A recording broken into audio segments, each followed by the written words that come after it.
물병 선동이 들끓던 시기였기도 합니다. 자연스레 철학 세미나에서 시사 관련 이야기로 넘어가게 되면 10중 8구는 반정부적인 주장들을 꺼내들고 전 만 18세의 어린 나이부터 이명박 대통령의 정책의 당위성을 설명하기 바빴습니다. 그 중에 제가 이뻐서 좋아하던 여자 동기는 광우병을 철석같이 믿었습니다. 국민의 목숨을 걸고 장사를 한다고요. 결국 전 대세에 밀려 소수 의견에 그쳤습니다. 그리고 졸업즈음이었던 2015년 세미나에서 다시 이슈에 대한 논쟁이 시작되고 다시 만난 그녀는 무려 7년이 지나도 광우병은 팩트라면서 증거가 넘치지 않냐며 믿고 있었습니다. 이제는 선배들이 아닌 2년 3년 후배들의 긍정 지지에 또 힘을 얻어 확신하던 그런 친구가 있었습니다. 무엇이 그들을 거짓 안개 속에 헤어나지 못하고 물들게 했을까요? 지금도 그 친구는 여전히 믿고 있을까요? 두 번째 친구입니다. 이 친구도 대학 동기였습니다. 250명 가량 되는 법학과 동기들 중 제가 볼 때 가장 똑똑하고 공부를 열심히 하던 친구였습니다. 성실히 살았고 항상 근검절약하며 총명했고 타의 모범이 되는 자였습니다. 전 그 친구가 나중에 장차 크게 되어 나라를 이끌 만한 제목이라 늘 생각했습니다. 그 친구는 바로 지난 1월 16일 대통령 체포적부심 담당 단독 판사입니다. 그 재판을 맡게 된다는 뉴스 속보를 듣고 출근길에 정말 대단하다, 경외심마저 든다 며 짧게 카톡했습니다. 체포적부심은 구속적부심과 달라서 매우 희귀한 케이스이고 사실 대통령 변호인단도 크게 기대하지 않았으며 결과도 이미 예상될 심사였습니다. 이 사건 청구는 이유 없다고 인정된다. 빠르고 짧은 주문이었고 역시 기각되었습니다. 기각 결정 뉴스를 보고 난 새벽 1시 전 별말 없이 쌍둥이 태어나서 너무 축하한다.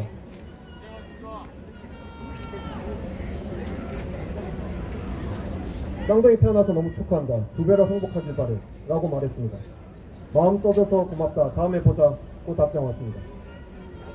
그 친구 사실 재판 당일 새벽 쌍둥이가 태어난 1일차 아빠였던 것입니다. 재판 결과를 보고 전 사법연수원장이자 감사원장이었던 최재형은 법원이 그 이유를 밝히지 않은 것이 결정에 대한 자신이 없었기 때문이 아니길 바란다 라는 강도 높은 비난을 했습니다. 과연 법관이 법과 양심에 따른 판결을 하지 않아서? 아닙니다.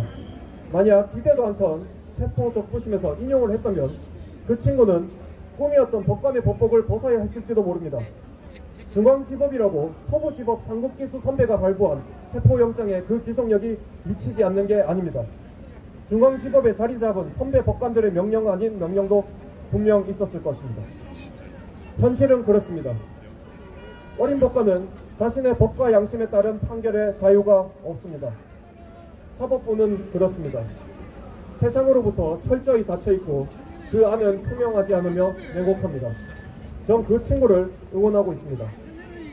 부디 더 큰 세상으로 언젠가 나오길 바라고 있습니다. 마지막으로 세 번째 친구입니다. 초중학교 학원을 같이 다녔던 고향 친구입니다. 제 고향은 부산입니다. 부산은 항만무역뿐만 아니라 손공장, 신발공장, 기계 부품공장, 공업사들로 번창했던 도시였습니다. 그 친구의 아버지도 공장을 운영했습니다. 그 화학약품이나 공장의 환경 탓인지 그 친구의 아버지는 암으로 환갑이 되기도 전에 돌아가셨습니다.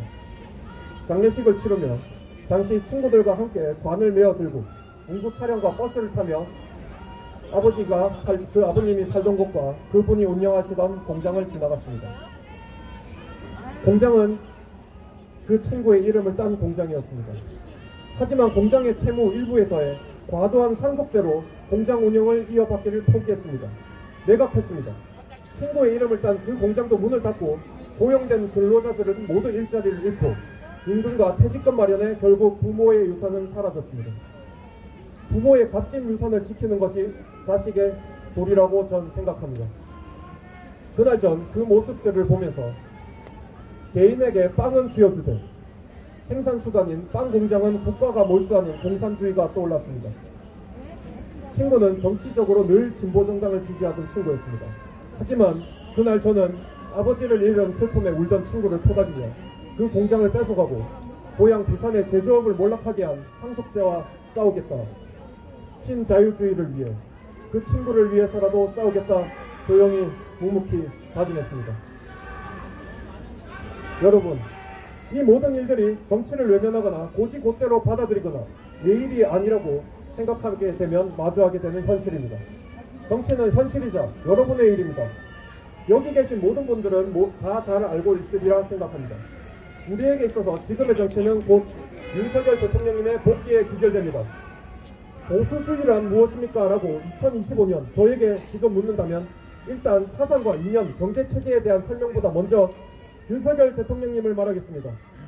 우리의 자유민주주의는 절대로 우리 손으로 뽑은 대통령과 정권을 상실하고 나선 지켜낼 수 없습니다.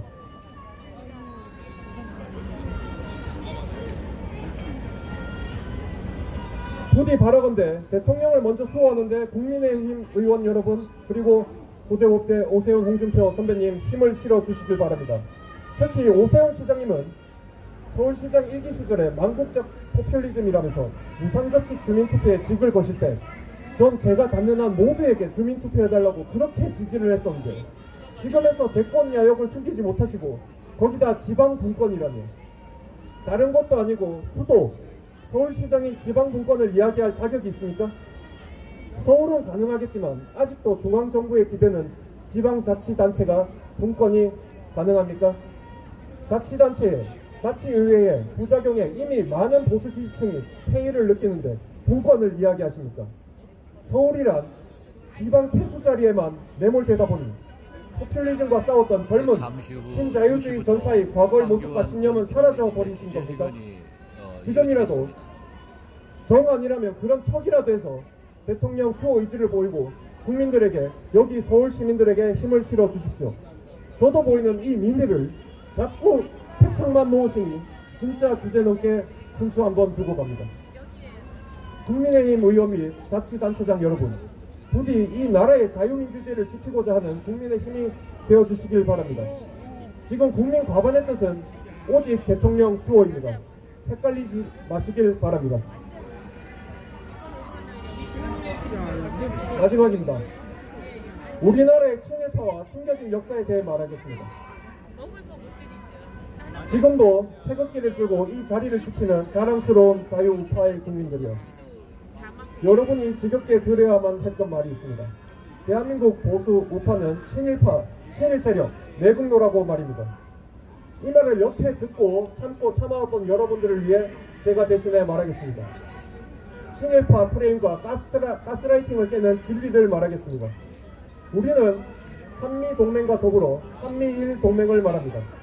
한미일 외교 안보만이 정답이라 외치는 우리와 이명박, 박근혜, 윤석열 대통령을 그들은 친일파라고만 말합니다. 과거 1592년 임진왜란을 일으킨 조선 침략의 두 세력이던 고요토미 히데요시 마쿠는 패전 이후 쾌락과 끝을 보하고 줄곧 조선 침략에 반대하며